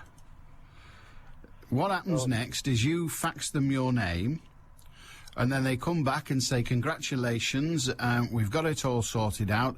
We can't draw up a cheque for that amount, so give us your bank details and we'll pay it straight into your bank. Oh, yeah. So that'll save you the mess of wandering about, because you wouldn't want to carry a cheque of that magnitude around the country, so they'll pay it straight in for you. Yeah. Plus the fact I've got to give their commission 5% of it. Well, you don't mind that, do you? Out of 800,000. I mean, it's a lot to lose, but you know, you're 800,000 better off than you were this morning, so it's not a big lot. It's only €4,000. It's hardly worth thinking about with the kind of money you're worth. But then again, if they sent me the letter with the address on, why did they want to know me the address again? Well, they want to make sure, don't they? You don't want them just sending cheques randomly. They're checking everything out. Mm. But of course, what it might be is a con. Oh, no. And when you do give them your bank details, they'll suck all the money out your account. But hey, you know, you pays your money, you takes your chance. Oh, yeah. It's not much danger in me giving me my bank details. Thank God for that. I think you're on the right track with that decision.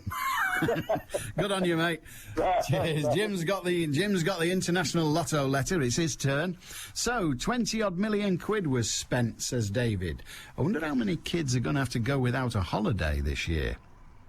No, they won't be going without a holiday at all. They're football fans. Their whole family knows that their season ticket and their international travel comes first. And if there's enough money after that for food, well, OK, that's fine. But if not, well, it's a cruel world, isn't it? Jim in Ancoats. Hiya, Jim. Yes, hi, Alan. What can we do for you? It's just about the thing about all the people that's talking about the match last night. Yeah. I didn't go to the city centre last night, which I do every night, because I went on the night before and I seen how it was like, and I couldn't even get in my pub for a pint. So I decided not to go out. But what I'm bothered about is this. Why did the Scotch people or Glasgow people not put screens up in their city? They did, apparently. Did they? No, well, I don't think they put them in the city, but according to George, who was on earlier, they did have screens at Ibrox, which is the ground that Rangers normally play at. That's their home ground.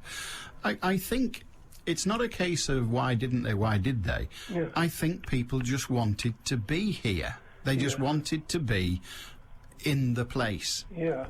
For the atmosphere. I can change my opinion now about the people. I live within a 10 minutes walk from the city centre. Yeah. Ancoats. And the crowd that was directed to come up Oldham Road, walking like, the crowds of them, Yeah. and along Butler Street, which gives them a direct route to Ashford New Road. Yeah. But fetches them near to the ground, you know. Mm-hmm. Now, they all pass in my house and different places, and I found them the most happiest load of people in the crowd that I've ever seen. They was all waving to the neighbours as they passed up the roads, and they was coming from different roads, not just on my road. Yeah. They was coming up Old Mill Street and Pollard Street, and there was the most friendliest guys, and women and everybody was with them, children and everybody. They had the bottles with them, fair enough, loads of them, right? But they was all in a happy mood. But what got me is some was still walking up at 8:30. That was half time. It's quite extraordinary. And later than that. Extraordinary. But I don't think they caused any trouble around the areas. It's just something that broke down in that town centre. Yes, Upset them on it. and by all accounts, that's what everybody seems to be saying. Yes. But I don't know. I despair about the attitude that says, "Oh, I'm not getting what I want. I better start fighting." Yeah, well, that's just a few of them. You get that everywhere over the world, don't you? Wherever there's a crowd, there's always a few that will stir it up. Bizarre, isn't it? Of course it is. Perhaps we should have had a sniper on the top of Piccadilly. See someone throw a punch, bang!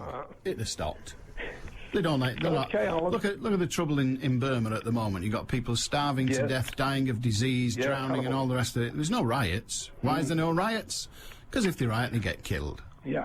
So there's no bother. Yeah. Good to talk to you. Yes, okay. Cheers, Jim. 0161 228 2255. Jim, like many others, saying the fans in the main were absolutely fantastic. They couldn't use Old Trafford yesterday to put up a big screen, even if they wanted to, says Stephen in Whitefield, because 10,000 Manchester United fans had to go and personally collect their tickets for the game in Moscow. Great planning, he says. Well, the two footballing sides of Manchester don't really communicate between each other. He also says, I watched Sir Richard Leese this morning on Breakfast Telly explaining what had happened with the screen in Piccadilly Gardens. Whilst he spoke about the technical problems that put paid to the live feed last night, behind him in full operation was the permanent screen on the side of the Piccadilly building under Sun Lee House. Why on earth wasn't this used? And the trams had been running for hours, and the bus station was out of service. I can watch sports on my telly, my PC, my laptop, and I know nothing about IT. Stephen, thank you very much for that. When none of us know anything about IT, that's why it is that. And I don't understand this unless I'm an Australian, Neil in Bebington. It's called a beautiful game because it's full of beauts. See, that's what they say. You're a beaut. No, that's what they say. They don't mean it's as complimentary either when they say you're a beaut. When an Australian calls you a beaut, he's not about to kiss you. No, he's not. I now know why they call them canny Scots, because they have plenty of cans between them. Ta-da! Never mind. Why do the Conservative Party in Scotland want an enquiry? So what's all the fuss about? I thought drinking and fighting was a national pastime for the Scots. Have the police north of the border never donned riot gear to disperse a crowd of football supporters? A little bit of mock surprise in the voice there. 0161 228 2255. Chris in Wigan. Hiya, Chris. Hello, Alan. Well, all this nonsense about Manchester getting a bit of a going over. I mean, it's a bit of a dump to start with. And I reckon a lot of urine flowing down the streets would probably wash them clean. Anyway, the main point I'm ringing up is what else do you expect if you have a massive event like this that's policed by people who shouldn't really be in the positions that they're in? Because let's face it, they're only youngsters themselves. They've been elevated to positions far beyond their experience, far too quickly. They've no actual street experience themselves. I believe the term is fast-tracked. They've probably been to university, done a couple of years there, or 3 years there, gone into the police force, perhaps done the probation, or half of it, on the street, under the tutelage of a sergeant, and then straight up the ladder, and there you go. End result, you get somebody who doesn't know what's going on and can't handle the situation. Not quite sure who it is you're pointing the finger at there. I'm pointing the finger generally at these young assistant chief constables and chief constables in general. Okay, so it's the upper echelon.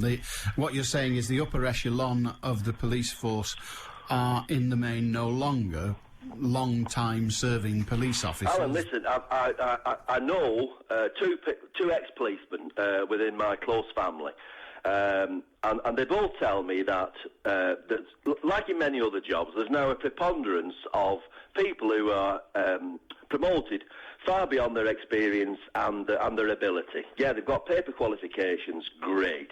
How does that help you when you're dealing with a street full of bottle-throwing hooligans? Doesn't really. Well, the people who run the police force, and we still have this pretence that the chief constable and the assistant chief constables and all of that are actually embarked upon policing, but they're not, are they? They spend their life writing reports. And for that, they need a righty-reporty sort of education, don't they? Yeah, well, we've made it that way. We've allowed it to become that way. Well, I mean, I was ranting about teaching yesterday. It's the same sort of thing. But perhaps if we're going to have these... We've lost sight of the goalposts, Alan, in so many areas of society.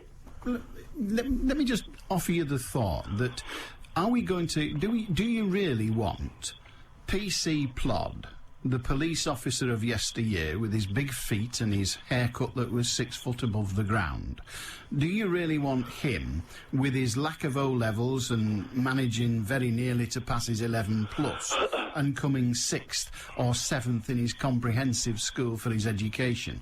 Do we really want him in charge of a police force that turns over 40 million a year? No, of course we don't, and of course we never had that.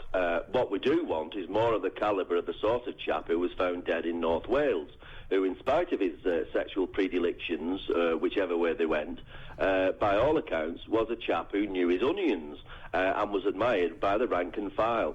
The present, I won't say assistant chief constable of Manchester because that's a little bit too pointed and personal, but too many of the present assistant chief constables of various forces are not admired by the rank and file because they have no practical experience of the job. But the police officer who, I won't say that you referred to, the late chief constable, his reign will have established all the procedures that were used last evening. Possibly. There's no possibly about it. I don't think they've retrained him all since he died. They might have done. I think, well, I think you know the wisdom of that statement yourself, Chris. But have a good day. It's 0161 228 2255. How say you? BBC Radio Manchester. Headline news. Gordon Brown's condemning the violence which flared in Manchester after the UEFA Cup final between Rangers and Zenit St Petersburg. One Russian supporter was stabbed, 42 people were arrested and 15 police officers were injured. Pauline Campbell, the woman who campaigned about the treatment of women in chains after her daughter died at Style Prison, has been found dead. And ministers have promised to meet local MPs to discuss the funding crisis facing the radio telescope at Jodrell Bank. Manchester's weather, dry with sunny spells, highs of 17 Celsius. I'm Rachel Ferguson. BBC Radio Manchester, 2020 traffic. Finally, the clean-up operation has been completed around the Mount Street area of Manchester city centre. Albert Square's been reopened alongside John Dalton Street, Princess Street and around that area. Now let's take a look to the motorways. We did have some problems earlier on this afternoon on the M62 heading eastbound away from Manchester. There was a vehicle fire between 22 Rushworth Moor and 23 Huddersfield. The inside lane was closed for a time. That's since been reopened and traffic's moving at a much steadier pace now. Don't forget, if you're using the trains, you need to be aware it's a revised service that's running hourly between London Euston, Manchester Piccadilly and Liverpool Lime Street because of some problems with the signalling between Milton Keynes Central and Bletchley. Don't forget, if you can update me on anything you've spotted this afternoon, why not call in? Let us know about it if you can, hands-free on the travel line, and that's 0161 244 4951. I'm Cara Banks. BBC Radio Manchester Sports with Joanne Smith. Well, after a promising start to their second innings, Lancashire have stuttered against Nottinghamshire in their county championship match at Trent Bridge. Chris Malaban's there. Lancashire 81 for 2 in their second innings, so they trail Nottinghamshire by 8 in the match, but with Mark Chilton and Mal Lloyd both yet to score at the crease, it's a time for rebuilding for Lancashire once again. Gary Keady and Paul Horton gave the visitors an excellent start this morning, putting on 70 before Keady was out, caught behind by Chris Reed off the bowling of Paul Franks for an excellent 29. Sadly, though, Horton then fell to Franks in the very last over before lunch for 37, which has meant it's time for Lancashire to refocus this afternoon as they attempt to build a total that'll set Nottinghamshire a challenge in the final innings of the game. Latest score at Trent Bridge, Lancashire 83 for 2. Well, meanwhile, Lancashire bowler James Anderson has struck in his first over for England in their first test against New Zealand at Lords. After a 2-hour delay for rain, England won the toss and put the tourists in. The move's already paid off. A moment ago, the visitors were 3 for 1 after 3 overs. Rio Ferdinand has signed a new contract at Manchester United, which will keep him at Old Trafford until 2013. Ferdinand joined United from Leeds 6 years ago, becoming the world's most expensive defender at £30 million. Reds boss Sir Alex Ferguson says he's delighted he's finally put pen to paper. Meanwhile, United's performances in Europe this season already make them worthy winners of the Champions League. That's according to United striker Wayne Rooney. He thinks they deserve to beat Chelsea in Moscow on Wednesday and be crowned European champions. Of course, we're the only unbeaten team in the tournament, so I think that speaks for itself. We've played some great football in the Champions League this year, and against Barcelona there was a few people saying that we didn't do this, we didn't express ourselves enough, but we knew we had to just do a job and to get to the final, and that's what we've done. Tributes are being paid to the Celtic legend Tommy Burns, who has died at the age of 51. He had been suffering from cancer for some time. Everybody loved the man. Tommy was just through and through Celtic. I think he was an ambassador for Scottish football. I don't think he was just an ambassador for Celtic. I think he was well loved by all the fans, as you can see, because there's been a lot of Rangers fans come and put scarves and stuff like that down as well. I've got to be here for Tommy Burns. He's a Celtic man, so we're Celtic people, so I've got to be here. Burns played for and managed Celtic in his football career and also won 8 caps for Scotland. In light of Burns' death, Rangers have announced that they've abandoned their plans for a bus tour through Glasgow after last night's UEFA Cup final at Eastlands. The club's statement says such a procession would be wholly inappropriate. Rochdale manager Keith Hill has called for all the playoffs to be one-off games, including the semi-finals. Dale faced Darlington on Saturday, trailing 2-1 from the first leg, desperate to extend their season by reaching the Wembley final later in the month. We want to play 2 games, but it's for me, the playoffs should be like this anyway. I don't think we should have home and away. I think we should have a neutral 1-game venue and then play the final at Wembley, because majority of the time the games do come down to the second leg. Well, a handful of tickets returned by season ticket holders were on sale at Spotland this morning. These supporters were determined they would get one. I've been sat here since 6:45 this morning. 34 years ago, I was in this ground when Dale got promoted. Yes, I was. I've been supporting Dale for over 50 years. We got relegated the year I was born, so it's like a big thing for me. Well, we've been up here 40 years, haven't it? Can't wait for this to happen. Well, it mean more to you now. You've had to queue up bizarrely. Right, well, that. If we get there to Wembley, it'll be everything for me. Well, there's bad news for Wembley Stadium. They've announced operating losses of £21.4 million in their first year. From 7 tonight, Manchester Sports comes live from the Willows as we bring you full match commentary on Salford against Celtic Crusaders in National League One. Plus, Phil Kinsella and Trevor Hunt will be speaking to new Lee boss Neil Kelly, Warrington boss Paul Cullen, and Daniel Anderson and Tony Colquitt from St Helens. Heather Stott. Not so much lifestyle, more real life. You know, there definitely is something in the type of crystals that you wear and what you choose, and I think that to have something that charges your aura a bit every day can't be a bad thing. So I fluff mine with a blow dryer. Oh. I fluff my aura. Heather Stott. You found a man who likes a chick flick. Yes. I know. Just not at all. I know. Graham? Love him. Fancy that. You're our token bloke and you're going completely against the grain. And we're very pleased about that. Heather Stott. I think she's adored by women, kind of tolerated by men. Tomorrow morning from 9 on BBC Radio Manchester. Now, you all right? Beltin. 0161 228 2255. Radio Manchester at bbc.co.uk. And you can, of course, talk about everything. I was referring, in answer to somebody's question, about the relationship between Manchester City Football Club and the City Council, who I think are the landlords. Well, this is from David in Sale. I can neither yay or nay it in any way, but there you are. He says, Manchester City Football Club pay a portion of the gate money for all the seats over and above the capacity of Main Road, which was approximately 34,000. So that's it. So Main Road had a capacity of 34,000. If they sell more than 34,000 seats, as it were, for a game at Main Road, then a proportion of the gate money above the 34,000 is paid over to, I presume, the local authority, according to David. I knew there was some contract. That sort of rings a bell. That's it. It sort of rings a bell. So the City Council will have made some money out of last night. Whether it's enough to clean up the cart, I know not. John in Moston. Hiya, John. Hi, Alan. Good afternoon. Good afternoon to you. I tell you what, Alan, I bet there was a lot of sick notes in Scotland. No sickies yesterday. I bet there were. How come they all got the day off, Alan? I've no idea, but I think that process whereby the self-notification of sick, as opposed to a doctor's note, has much to do with it. Well, I was going to get on to Alan there. Basically, I don't think it went too bad last night there, because, I mean, for that sort of crowd, Alan, there, all right, there was 40 to 50 arrests there, and there was no major things there, Alan, there. I know Piccadilly is a sea of litter there, but I think that's a lack of planning on the council there. I know it was short notice, really, from in a way, Alan, there, but we don't want to put events like this off, which I think went quite good last night there, to put us off Manchester, you know, hosting there big events like this again. I think it's good for the city, Alan, there.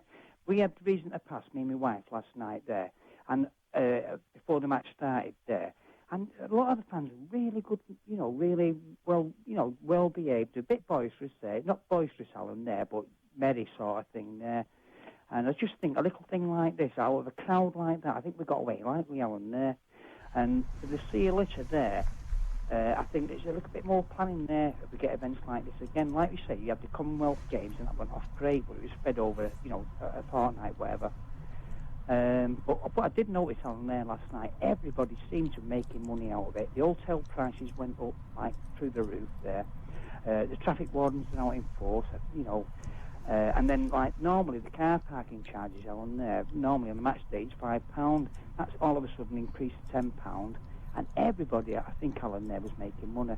But it's a good thing for the city, Alan. Yeah, you know. well, OK. I mean, that is the other view of it. 47 people out of 100,000 or 200,000, depending on which figure you agree with, but there were considerably more than a few. 47 arrests, it's not a bad result. It's not, Alan, no. And I think with a bit of hindsight there, what the Manchester City Council there, I think we try to do the best as city leaders there, is take this as a lesson, Alan, take it on board and see if we can plan it more.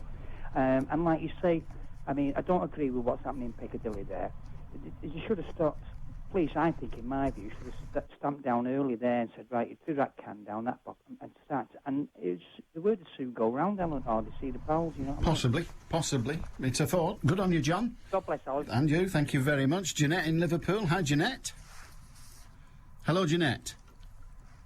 Have we got Jeanette in Liverpool? No, we've not. There you are. So obviously a bit like the screen in Piccadilly. It's not quite connected. We'll maybe have another go. 0161 228 222. Now, don't start fighting just because Jeanette's not on. Just because the technology's gone AWOL again. We don't want any bother. Certainly not. 0161 228 2255. The council cleaners are doing a fantastic job clearing up the mess. When the two of us have a meal at home, it takes 5 to 10 minutes to clean up afterwards.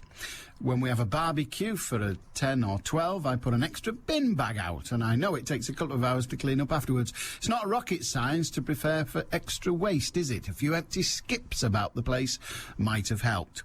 Pat Carney was celebrating, telling us the event would generate £25 million for Manchester. I'd be interested to see a breakdown of this figure, how it was calculated, where it went, and the cost to generate it. I suspect there were more losers than winners. Well, if we go with the figure of 100,000, which is the lowest figure that's being projected for yesterday. And then we say everyone who came to the city spent £100. And if you think about it, by the time you've added, for many, hotel bills, bed and breakfast bills, food that they bought, the money that they spent on ale, because it's not cheap, and we were hearing just then how prices went up. If you just add £100 per person, you're then looking at, well, let me do the figure, you're then looking at 10 million, aren't you?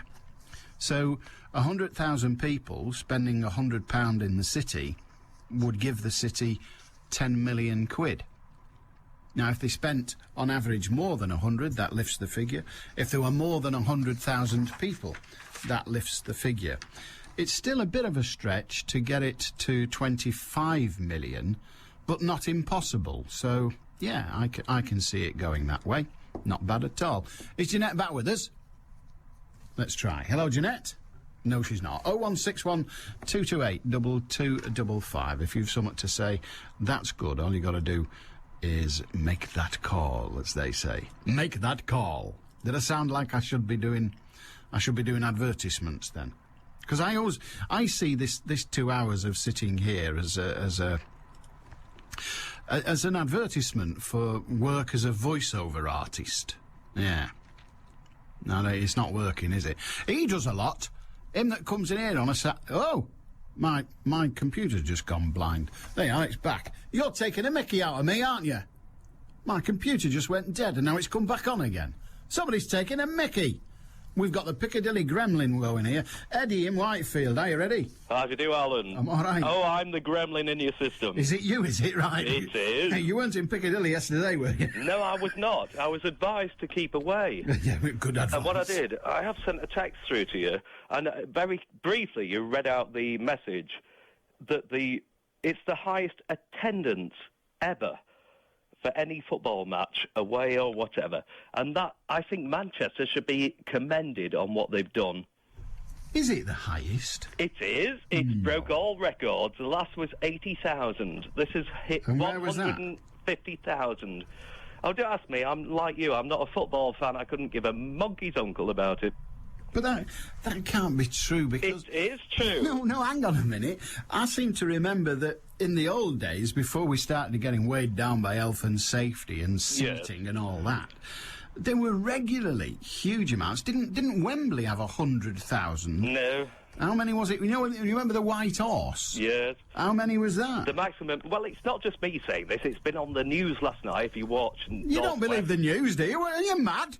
Oh, dear. Yeah, I know. Don't believe a damn thing you read or hear. Go on. That's why I listen to your programme. It's fascinating.